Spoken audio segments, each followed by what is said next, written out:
بالله من الشيطان الرجيم. بسم الله الرحمن الرحيم.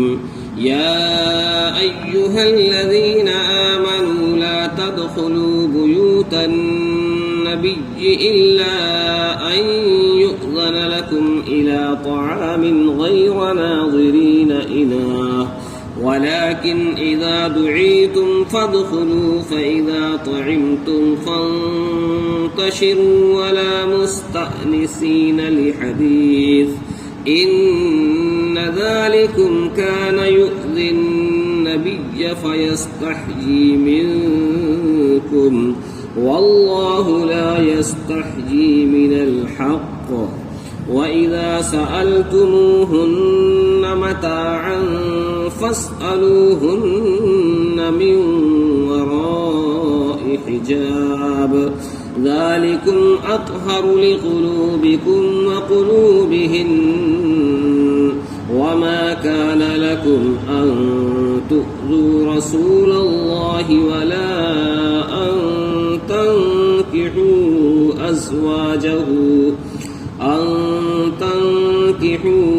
أزواجه من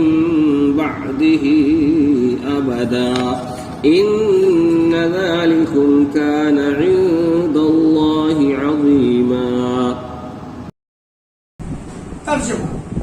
اے ایمان والو، مت جاؤ نبی کے گھروں میں مگر جو تم کو حکم ہو کھانے کے واسطے، نہ راہ دیکھنے والے اس کو پکنے کی، لیکن جب تم کو بلائے تب جاؤ،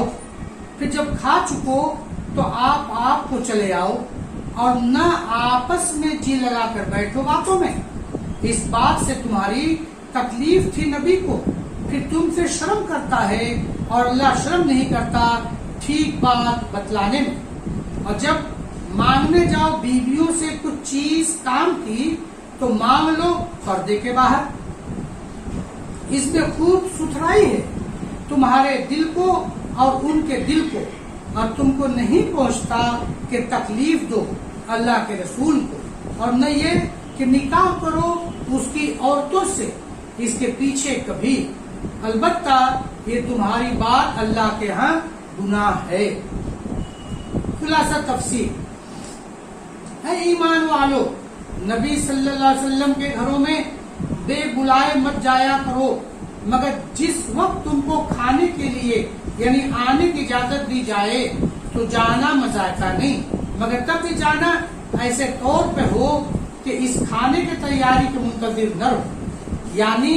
بے دعوت تو جاؤ مت، اور دعوت ہو تب بھی پہلے سمجھ جا بیٹھو، لیکن جب تم کو بلایا جائے کہ اب چلو کھانا تیار ہے تب جایا کرو، پھر جب کھانا کھا چکو تو اٹھ کر چلے جایا کرو، اور باتوں میں جی لگا کر مت بیٹھا کرو، کیونکہ اس بات سے نبی صلی اللہ علیہ وسلم کو ناگواری ہوتی ہے. سو وہ تمہارا لحاظ کرتے ہیں اور زبان سے نہیں فرماتے تو اٹھ کر چلے جاؤ، اور اللہ تعالیٰ صاف بات کہنے سے کسی کا لحاظ نہیں کرتا، اس لیے صاف صاف کہہ دیا گیا. اور اب یہ حکم کیا جاتا ہے کہ حضرت صلی اللہ علیہ وسلم کی بیویاں تم سے پردہ کیا کریں گی، تو اس سے جب تم ان سے کوئی چیز مانگو تو پردے کے باہر کھڑے ہو کر وہاں سے مانگا کرو، یعنی بے ضرورت تو پردے کے پاس جانا اور بات کرنا بھی نہ چاہیے، لیکن ضرورت میں کلام کا مذائقہ نہیں مگر رویت نہ ہونا چاہیے.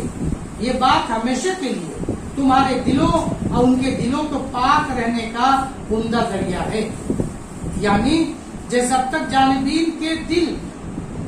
پاک ہیں اس سے آئندہ بھی احتمال عدم طہارت کا مندفع ہو گیا، جو غیر معصوم کے اعتبار سے فی نفس ہی محتمل ہو سکتا تھا، اور حرمت ایذا نبوی صرف فضول جم کر بیٹھ جانے ہی کو کی صورت میں منحصر نہیں، بلکہ علی الاطلاق حکم ہے کہ تم کو کسی امر میں جائز نہیں کہ رسول اللہ صلی اللہ علیہ وسلم کو کلفت پہنچاؤ، اور نہ یہ جائز ہے کہ تم آپ صلی اللہ علیہ وسلم کے بعد آپ صلی اللہ علیہ وسلم کی بیویوں سے کبھی بھی نکاح کرو.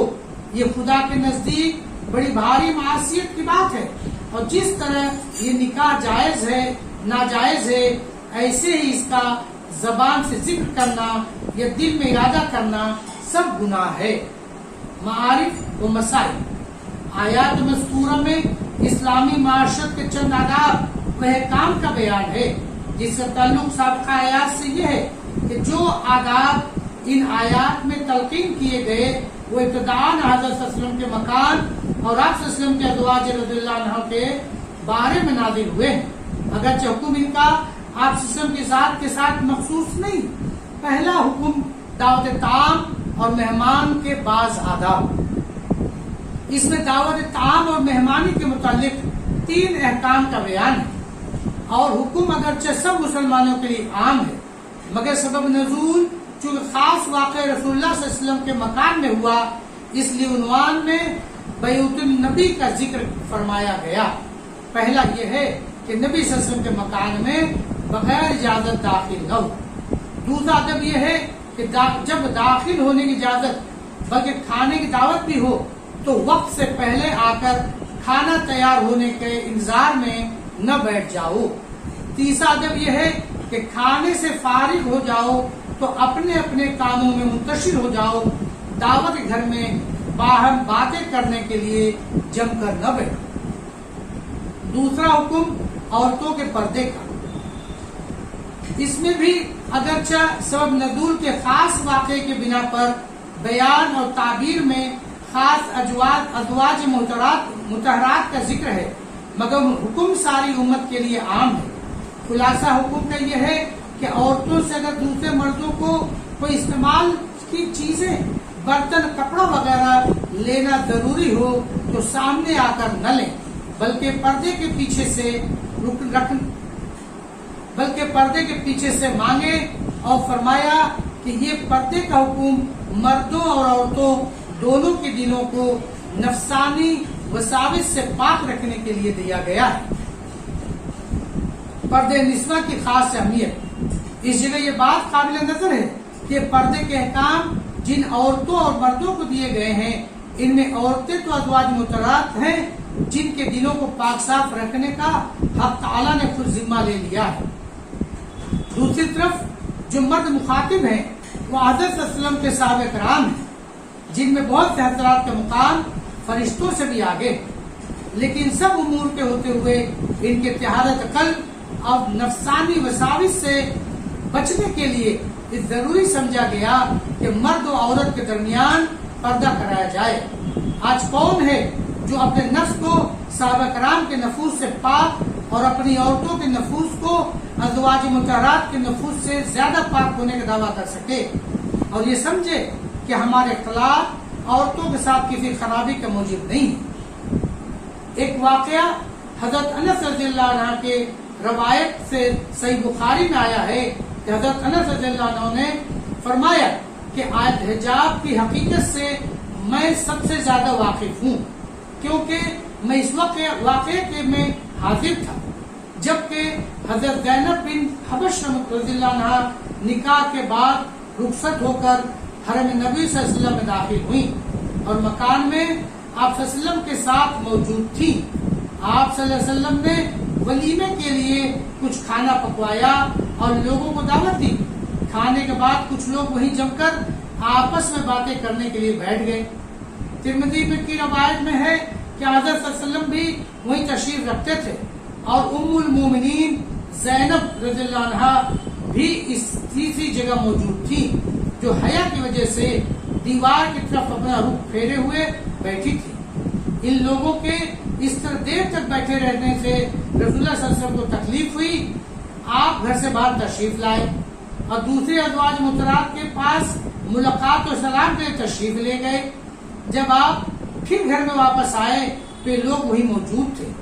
آپ صلی اللہ علیہ وسلم نے لوٹنے کے بعد ان لوگوں کو احساس ہوا تو منتشر ہو گئے۔ رسول اللہ صلی اللہ علیہ وسلم مکان کے اندر تشریف لائے تو تھوڑا سا وقت گزرا تھا کہ آپ پھر باہر تشریف لائے، میں وہاں موجود تھا۔ آپ نے یہ آیت حجاب جو اسی وقت نازل ہوئی تھی پڑھ کر سنائی۔ تیسرا حکم ازواج مطہرات رضی اللہ کا حضرت صلی اللہ علیہ وسلم کی وفات کے بعد کسی سے نکاح جائز نہیں۔ اس کے پہلے جملے میں تو عام الفاظ میں ایسے ہر قول و فعل کو حرام کر دیا گیا جس سے رسول اللہ صلی اللہ علیہ وسلم کو ایذا پہنچے۔ اس کے بعد یہ حکم دیا گیا کہ آپ صلی اللہ علیہ وسلم کے ازواج مطہرات سے آپ صلی اللہ علیہ وسلم کے وفات کے بعد کسی کا نکاح حلال نہیں۔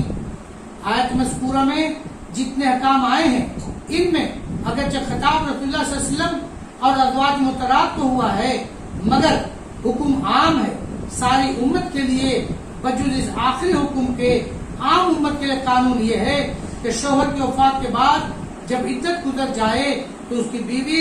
دوسرے آدمی سے نکاح کر سکتی ہے۔ ازواج مطہرات کے لیے خصوصی حکم ہے کہ آپ صلی اللہ علیہ وسلم کی وفات کے بعد کسی سے نکاح نہیں کر سکتی۔ اس کی وجہ یہ بھی ہو سکتی ہے کہ بعض قرآن امہات المومنین ہیں اور اگرچہ ان کی امہات ہونے کا اثر ان کی اولاد روحانی پر نہیں پڑتا کہ وہ سب بہن بھائی ہو کر باہم نکاح نہ کر سکے، مگر ان کی اپنی ذات کے حد تک امتناع نکاح کا حکم دیا گیا۔ یہ بھی کہا جا سکتا ہے کہ رسول اللہ صلی اللہ علیہ وسلم اپنی قبر شریف میں زندہ ہیں۔ آپ صلی اللہ علیہ وسلم کی وفات کا درجہ ایسا ہے جیسے کوئی زندہ شوہر گھر سے غائب ہو، اس لیے آپ صلی اللہ علیہ وسلم کی میراث تقسیم نہیں ہوئی۔ اسی بنا پر آپ صلی اللہ علیہ وسلم کی ازواج کا وہ حال نہیں جو عام شوہروں کی وفات پر ان کے ازواج کا ہوتا ہے۔ یہ حکمت بھی ہے کہ شرعی قاعدے سے جنت میں ہر عورت اپنے آخری شوہر کے ساتھ رہے گی۔ حضرت حذیفہ رضی اللہ عنہ نے اپنی زوجہ کو وصیت فرمائی تھی کہ اگر تم جنت میں میری بیوی رہو تو میرے بعد کوئی دوسرا نکاح نہ کرنا، کیونکہ جنت میں عورت اپنے آخری شوہر کو ملے گی۔ اس لیے ازواج مطہرات رضی اللہ کو جو شرف حق تعالی نے دنیا میں آپ صلی اللہ علیہ وسلم کی زوجیت کا عطا فرمایا ہے اس کو آخرت اور جنت میں باقی رکھنے کے لیے ان کا نکاح کسی دوسرے سے حرام کر دیا ہے۔ اس کے علاوہ طبعی طور پر کوئی شوہر اس کو پسند نہیں کرتا کہ اس کی بیوی دوسرے کی نکاح میں جائے، مگر اس طبعی خواہش کا پورا کرنا عام لوگوں کے لیے شرم ضروری نہیں۔ رسول اللہ صلی اللہ علیہ وسلم کی اس طبعی خواہش کا بھی حق تعالیٰ نے احترام فرمایا اور آپ صلی اللہ علیہ وسلم کو قدرتی اعزاز بخش دیا، یعنی رسول اللہ صلی اللہ علیہ وسلم کو کسی طرح سے ایذا اور تکلیف پہنچانا یا آپ صلی اللہ علیہ وسلم کی وفات کے بعد آپ صلی اللہ علیہ وسلم کی ازواج سے نکاح کرنا اللہ تعالیٰ کے نزدیک بڑا گناہ ہے۔ احکام حجاب ازداد فواحش کا اسلامی نظام۔ فواحش، بدکاری، زنا اور اس کے مقدمات دنیا کی ان مہلک برائیوں میں سے ہے جن کے مہلک اثرات صرف اشخاص و افراد کو نہیں بلکہ قبائل اور خاندانوں کو اور بعض اوقات بڑے بڑے ملکوں کو تباہ کر دیتے ہیں۔ اس وقت دنیا کے جتنے قتل و غارت گری کے واقعات پائے جاتے ہیں اگر صحیح تحقیق کی جائے تو اکثر واقعات کے پس منظر میں کوئی عورت اور شہوانی جذبات کا جال نظر آئے گا۔ یہی وجہ ہے کہ جب سے دنیا پیدا ہوئی اس میں کوئی قوم، کوئی مذہب، کوئی خطہ ایسا نہیں جو اس کی برائی اب مہلک عیب ہونے پر متفق نہ ہو۔ دنیا کے اس آخری دور میں یورپین اقوام میں اپنی مذہبی حدود اور قدیم و قومی روایات سے سب کو توڑ کر اگرچہ زنا کو اپنی ذات میں کوئی جرم ہی نہیں رکھا اور تمدن و معاشرت کو ایسے سانچوں میں ڈھال دیا ہے جن میں ہر قوم پر، ہر قدم پر جنسی اناکی اور فواہش کو دعوت عام ہے، مگر ان کے ثمرات و نتائج کو وہ بھی جرائم سے خارج نہ کر سکے۔ عصمت فروشی، زنا بالجبر، منظر عام پر فحش حرکات کو تعزیر جرم قرار دینا پڑا، جس کی مثال اس کے سوا کچھ نہیں کہ کوئی شخص آگ لگانے کے لیے سوختہ کا ذخیرہ جمع کرے، پھر اس پر تیل چھڑکے، پھر اس میں آگ لگائے اور جب اس کے شعلے بھڑکنے لگے تو ان شعلوں پر پابندی لگانے اور روکنے کی فکر کرے۔ انڈیا پکانے کے لیے اس کے نیچے آگ جلائے، پھر اس کے ابال اور جوش کر کو روکنا چاہے۔ اس کے خلاف اسلام نے جن چیزوں کو جرائم اور انسانیت کے مضر قرار دے کر قابل سزا جرم کہا ہے ان کے مقدمات پر بھی پابندی عائد کی اور ان کو ممنوع قرار دیا۔ اس معاملے میں مقصود اصل زنا اور بدکاری سے بچنا تھا۔ تو اس کو نظر نیچے رکھنے کے قانون سے شروع کیا، عورتوں مردوں کے بے محایہ اختلاط کو روکا، عورتوں کے گھروں کی چار دیواری میں محدود رکھنے کی ہدایت کی، اور ضرورت کے وقت باہر نکلنے کے لیے بھی برقع یا لمبی چادر سے پورا بدن چھپا کر نکلنے اور سڑک کے کنارے چلنے کی ہدایت کی، خوشبو لگا کر یا بجنے والا زیور پہن کر نکلنے کی ممانعت کی کہ جو شخص ان سب حدود و قیود اور پابندیوں کے حساب کو پھاٹ کر باہر نکل جائے اس پہ ایسی سخت عبرت آموز سزا جاری کی کہ ایک مرتبہ کسی برکدار پر جاری کر دی جائے تو پوری قوم کو مکمل سبق مل جائے۔ اہل یورپ اور ان کے مقلدین نے اپنی خواہشی کے جواز میں عورتوں کی صحت اقتصادی اور معاشی حیثیت سے معاشرے کے لیے مضر ثابت کرنے اور بے پردہ رہنے کے خواہش پر بحثیں کی۔ ان کا مفصل جواب بہت علماء اہل عصر نے مفصل کتابوں میں لکھ دیا ہے۔ اس کے متعلق کیا اتنا سمجھ لینا بھی کافی ہے کہ فائدہ اور نفع سے تو کوئی جرم گناہ بھی خالی نہیں، چوری، ڈاکہ، دھوکہ فریب ایک اعتبار سے بڑا نفع بخش کاروبار، مگر جب اس کے ثمرات و نتائج میں آنے والی مہلک مضرتیں سامنے آتی ہیں تو کوئی شخص ان کو نافع کاروبار کہنے کی ضرورت نہیں کرتا۔ بے پردگی میں اگر کچھ معاشی فوائد بھی ہوں، مگر جب پورے ملک و قوم کو ہزاروں فتنہ و فساد میں مبتلا کر دے تو پھر اس کو نافع کہنا کسی دانشمند کا کام نہیں ہو سکتا۔ اس ذات جرائم کے لیے اسلام میں سد ذرائع کا ضروری اصول اور اس میں راہ اعتدال، جس طرح اصول عقائد، توحید، رسالت، آخرت تمام انبیاء علیہ السلام کی شرائع میں مشترک و متفق علیہ چلے آئے ہیں، اسی طرح عام معاصی اور فواحش و منکرات ہر شریعت و مذہب میں حرام قرار دیے گئے، لیکن شرائع سابقہ میں ان کے اسباب و ذرائع کو مطلقاً حرام نہیں کیا گیا جب تک ان کے ذریعے کوئی جرم واقع نہ ہو جائے۔ شریعت محمدیہ صلی اللہ علیہ وسلم علیہ السلام چونکہ قیامت تک رہنے والی شریعت تھی، اس لیے اس کی حفاظت کا من جانب اللہ نے خاص اہتمام یہ کیا کہ جرائم و معاصی تو حرام تھے ہی، ان اسباب و ذرائع کو بھی حرام قرار دے دیا گیا جو عادت غالبہ کے طور پر ان جرائم تک پہنچانے والے ہیں۔ مثلا شراب نوشی کو حرام کیا گیا تو شراب کے بنانے، بیچنے، خریدنے اور کسی کو دینے کو بھی حرام قرار دیا گیا۔ سود کو حرام کرنا تھا تو سود سے ملتے جلتے معاملات کو بھی ناجائز کر دیا گیا۔ اسی طرح حضرات فقہاء نے تمام معاملات فاصلہ سے حاصل ہونے والے نفع کو سود کی طرح مال خبیث قرار دیا۔ شرک و بت پرستی کو قرآن نے ظلم عظیم اور ناقابل معافی جرم قرار دیا، تو اس کے بعد اسباب و ذرائع پر بھی کڑی پابندی لگا دی۔ آفتاب کے طلوع، غروب اور وسط میں ہونے کے اوقات میں چونکہ مشرکین آفتاب کی پرستش کرتے تھے، ان اوقات میں نماز پڑھی جاتی تو آفتاب پرستوں کے ساتھ ایک طرح کی مشابہت ہو جاتی، پھر یہ مشابہت کے وقت خود شرک میں مبتلا ہونے کا سبب بن سکتی تھی۔ اس لیے شریعت نے ان اوقات میں نماز اور سجدے کو بھی حرام و ناجائز کر دیا۔ بتوں کے مجسمات اور تصویریں چونکہ بت پرستی کا قریب ذریعہ تھی، اس لیے بت تراشی اور تصویر سازی کو حرام اور ان کے استعمال کو ناجائز کر دیا گیا۔ اسی طرح جب کہ شریعت نے زنا کو حرام قرار دیا تو اس کے تمام اسباب قریبہ اور ذرائع کو بھی محرمات میں داخل کر دیا۔ کسی اجنبی عورت یا مرد پر شہوت سے نظر ڈالنے کو آنکھوں کا زنا قرار دیا۔ کسی کا کلام سننے کو کانوں کا، اس کے چھونے کو ہاتھوں کا، اس لیے جدوجہد میں چلنے کو پاؤں کا زنا فرمایا، جیسے کہ حدیث صحیح میں وارد ہے۔ انہی جرائم سے بچانے کے لیے عورتوں کے واسطے پردے کا احکام نازل ہوئے،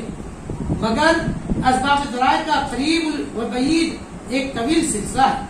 اگر دور تک اس سلسلے کو روکا جائے تو زندگی دشوار ہو جائے اور عمل میں بڑی تنگی پیش آئے جو شریعت کے مزاج کے خلاف ہے۔